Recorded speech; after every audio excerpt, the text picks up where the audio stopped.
శుక్లాంబరధరం విష్ణుం శశివర్ణం చతుర్భుజం ప్రసన్నవదనం ధ్యాయేత్ సర్వవిఘ్నోపశాంతయే. గురుర్బ్రహ్మా గురుర్విష్ణు గురుర్దేవో మహేశ్వరః గురుస్సాక్షాత్ పరం బ్రహ్మ తస్మై శ్రీగురవే నమః.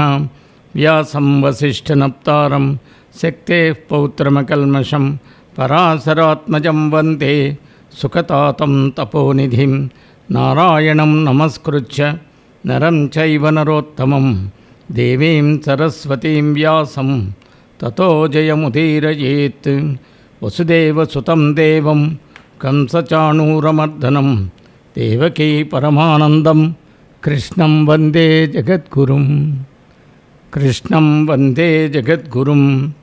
భాగవత కథాసుధలు 141వ భాగానికి స్వాగతం సుస్వాగతం. శ్రీకృష్ణుని బాలలీలలు పరమాద్భుతములు, ఆశ్చర్యకరములు, ఆనందదాయకములు. భాగవతం దశమస్కంధం పూర్వార్ధంలో మనం శ్రీకృష్ణ లీలలని శ్రవణం చేస్తున్నాం. అందులో 2వ లీల బాలకృష్ణుని చేత శకటాసురుడిని బాలకృష్ణుడు శకటాన్ని పాదంతో ఓ తన్ను తన్నడం, దానివలన ఆ శకట రూపంలో ఉన్న శకటాసురుడు చనిపోవడం. ఇది ఈ కథకి మూల భాగం. ఒకరోజు ఏమైందంటే, యశోదాదేవి తన బిడ్డడైన బాలకృష్ణుడు ఒత్తిగిలి బోర్ల పడడం నేర్చుకున్నాడని ఎంతో సంతోషించి కొడుకు జన్మ నక్షత్రాన వేడుకగా అతడికి స్నానం చేయించడానికి పేరంటాళ్ళందరినీ పిలిచింది. మంగళవాద్యాలు మ్రోగాయి, గోపికలు పాటలు పాడారు, బ్రాహ్మణులు వేదమంత్రాలతో బిడ్డకు అభిషేకాదులు చేయించారు. ఆ వేద విప్రుల ఆశీర్వచనాలు అందుకుని వారికి ఆవులను కూడా ఇచ్చింది, విందు భోజనం పెట్టింది, వస్త్రాలు ఇచ్చింది, అడిగిన వారికి అడిగినట్టుగా ఇచ్చేసింది.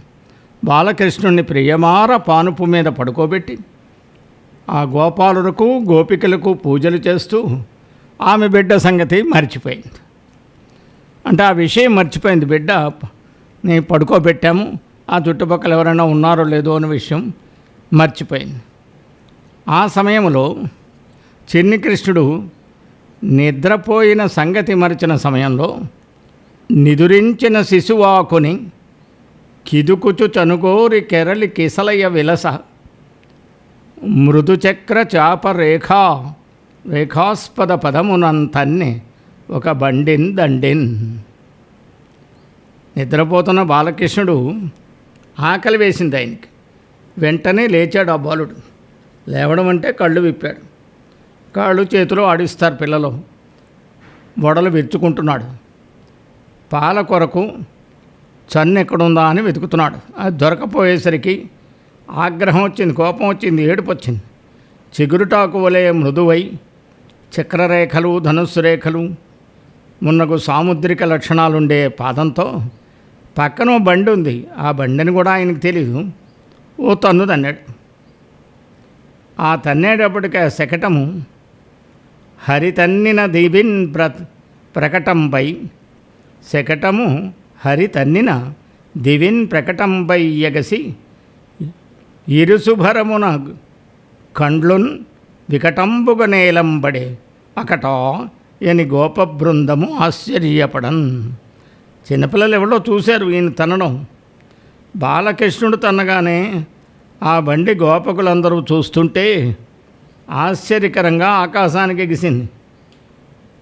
ఆ ఇరుసు యొక్క బరువుకి దాని చక్రాలు యొక్క ఆకారం మారినవై నేల మీద పడిపోయాయి. దాంతో ఆ రాక్షసుడు కూడా కింద పడి చచ్చాడు. అప్పుడు యశోద, నందుడు మొదలైన ముఖ్య గోపికలు ఆ బండిలో ఉన్నట్టు మధుర పదార్థాలన్నీ నేలపాలైపోయాయి. ఆశ్చర్యచకితులై తాము చేస్తున్న పనులు వదిలిపెట్టి పండుగలు మాని సంతోషాన్ని కోల్పోయి భయాలు నిండిన మనస్సుతో మిన్నున ఊరక ఎగయుచు మిన్నున ఊరక ఎగయదు తన్న సమర్థుండు కాడు తల్పగతుండి చిన్ని కుమారుడు తేరే విన్నను పుననెగసే ఎగసె ది వివిధమెట్టిదేవో. కారణం లేకుండా బండి ఆకాశానికి ఎగరదు కదా. పక్క మీద పడుకునున్న తన బిడ్డడు ఆ బండిని తన్నే అంత శక్తి ఉన్నవాడు కాదు, సమర్థుడు కాదు. మరి ఏ విధంగా ఇది ఎగిరింది? ఇలా జరగడం ఏంటి? దీనికి కారణం ఏమిటి? బాలకుండాకుని ఏడ్చుచున్ గాలెత్తినంతాకి ఎగసిగాని శకటమే మూలమున ఎగయదనియ బాలునికడ ఆడుచుండి పలికిరి శిశువుల్. బాలకృష్ణుడికి ఆకలేసి ఏడుస్తూ కాలు ఎత్తగా ఆ కాలు తగిలి బండి ఆకాశానికి ఎదిరింది, కానీ అది ఎగరడానికి ఏం వేరే కారణమేం లేదు అని కృష్ణుని పాన్పుకు దగ్గరలో ఆడుకుంటున్న పిల్లలు చెప్పారు. వాళ్ళ పలుకులు వింది నచ్చల, అంత ఏమంటారు, అది నమ్మశక్యంగా అనిపించలేదు యశోదకి. అప్పుడు అనుకుంటోంది, బాలుండెక్కడ బండి ఎక్కడ. పోతన గారు మనం ఆలోచనలో ఉన్నప్పుడు కొన్ని ప్రశ్నలు ప్రశ్నించుకుంటూ ఉంటాం. మనం ఆందోళనలో ఉన్నప్పుడు, సమస్యలో ఉన్నప్పుడు పైకి చెప్పకపోయినా లోపల అనుకుంటూ ఉంటాం, ఒక్కొక్కప్పుడు పైకి చెప్తాం. ఆ ప్రశ్నలు వేసుకుంటూ ఉంటాం మనం ఆలోచనలో. ఆ ప్రశ్నలు వేసే పద్ధతిలోనే ఇక్కడ పద్యం సాగుతోంది. బాలుండెక్కడ బండి ఎక్కడ నభోభాగంబుపై చేట్పడం కాలం దన్నుట ఎక్క ఏల పడుచుల్ కల్లాడిరి జడ్డున్ పల్కే లోకంబుననైన చెప్పబడునే ఏ చందమో కాక అంచాలాపించుచు వ్రేలు క్రివ్రేతలు ప్రభూతాశ్చర్యులైరందరున్. ఇక్కడ వ్రేలు అంటే గోపాలుడు, వ్రే అంటే గొల్ల కులానికి చెందినవాడు, వ్రేలు అంటే గోపాలుడు. తర్వాత వ్రేతలంటే గోపికలు. వీళ్ళందరూ ఆశ్చర్యపోయారట. దేనికి ఆశ్చర్యపోయారు? ఈ పసిబాలుడేమిటి, ఇంత పెద్ద బండేమిటి, ఇతడు దాన్ని తనడం ఏమిటి, అది ఆకాశానికి ఎగిరి ముక్కలు ముక్కలుగా కింద పడడం ఏమిటి, ఈ ఆడుకునే పిల్లలంతా అబద్ధం చెప్తున్నారు. ఇంత తెలివి తక్కువ మాట ముల్లోకాల్లో ఎక్కడైనా వినపడుతుందా, చెప్పబడుతుందా?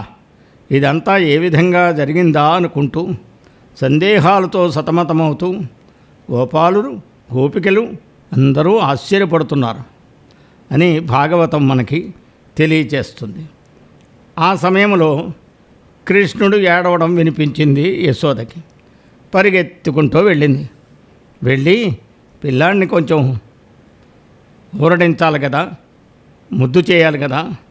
ఆ సమయంలో వాడే పదాలతోటే ఒక చిన్న పద్యం మనకు అందిస్తున్నారు పోతనామాచ్యులు వారు. అలసితివి గదన్న ఆ కొంటివి గదన్న మంచి అన్న ఏడ్పు మానుమన్న చన్ను కుడువుమన్న సంతసపడుమన్న అనుచు చన్ను గుడిపే అర్భకునకున్. ఆ తల్లి మాట్లాడుతోంది. అన్నా, అలసిపోయావు కదా, ఆకలితో ఉన్నావు కదమ్మా, మంచివాడివి కదా, ఏడుపు మానుమన్నా, నా చనుబాలు త్రావుమన్నా, సంతోషంగా ఉండమన్నా అంటూ యశోదాదేవి ఆ బాలకృష్ణునికి పాలిచ్చింది. ఇక్కడ బాలకృష్ణుడిని అన్న అనడం ఏంటంటే ఇక్కడ వాత్సల్యార్థకం. ఎంతో వాత్సల్యంతో అన్నా అని పిలుస్తోంది. ఆ తరువాత బాలకృష్ణునికి పిల్లలను పట్టి హింసించే చెడు గ్రహం ఏదో పట్టిందని అందరూ ఆలోచించారు, గోపకులు చాలామంది. ఆ గ్రహం మీద ఆ గ్రహ పీడ తొలగడానికి అనేకమైన బలిదానాలు చేయడం ప్రారంభించారు. బ్రాహ్మణులు పెరుగుతో, దర్భలతో, అక్షతలతో అనేక హోమాలు చేశారు.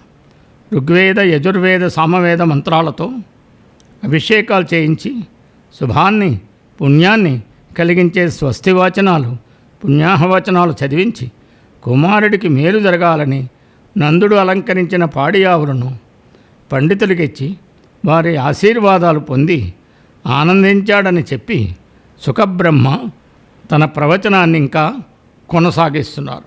ఆ విషయం వచ్చే భాగంలో తెలుసుకుందాం. సర్వం శ్రీకృష్ణార్పణమస్తు. స్వస్తి.